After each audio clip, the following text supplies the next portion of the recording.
One of the biggest characters, no doubt, on and off the field for our football club, our next retiree.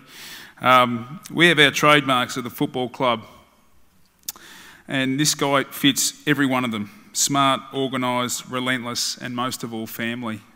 Jonathan Brown lives all those characteristics, and one of the reasons why he's much loved by not just the people inside the football club, but everyone outside the football club, and more importantly, those of the opposition, which is very hard to do. So, welcome to the stage, Brownie. Went to the first game.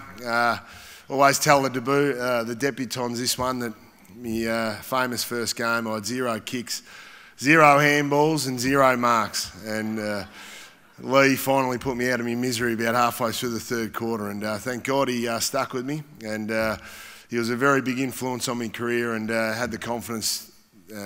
Gave me the confidence to continue to play centre forward throughout my career, certainly early in my career, and encouraged me that that was going to be my spot. And he really became, I suppose, a real key mentor and a father figure throughout my career. So that was fantastic. And I was also very much influenced by, I think I was very lucky that as a younger player I came in and we had a lot of older guys, very hard men, one of them standing right behind me in Lepper, Vossi, Chris Scott, the Scott brothers, Lynchy, probably forgotten about a few there, Sean Hart, fantastic trainer.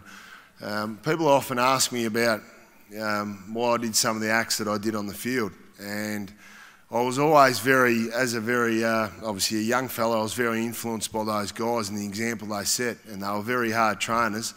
But more importantly, they were ruthless out on the field. They were ruthless competitors, even though they're very humble individuals throughout the week. They were very ruthless when it came to game day.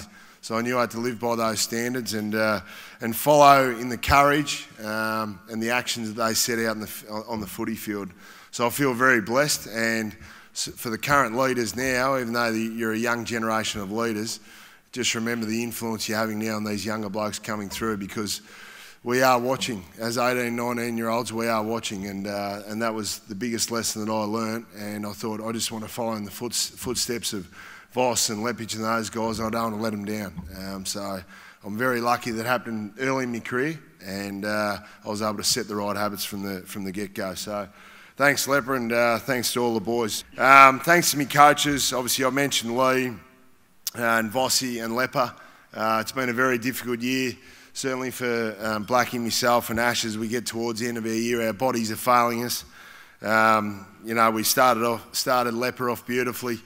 Lepper's got the two sackings out of the way early. He sacked me and Blackie, his 2 first sackings. So he's had a really good start, haven't you, mate? So we've got the hard ones out of the way. It's all easy sailing after that. But honestly, mate, the way you've handled it, it's been fantastic for a great friend. Off the field, we had many great times together, and the way you coached and handled our relationship throughout the year and handled my retirement, I'll actually never forget it. And it'll certainly helped me go out feeling the right way about the footy club. So thanks very much for that, Lepper. And obviously, Lee and Vossi had a bit of a funny moment after the 2003 grand final. I went around to Vossi's place, and obviously full of drink, and I do enjoy a drink, but we'd won 3 flags in a row, and I couldn't find a bed at that stage, so I went around to Vossi's place and decided to wake him up, and Vossi said that, mate, I'm sick of you coming around, I think it's time you go around and get Lee out of bed. And I thought, that's a great idea. After about 25 crownies, I thought it was a fantastic idea.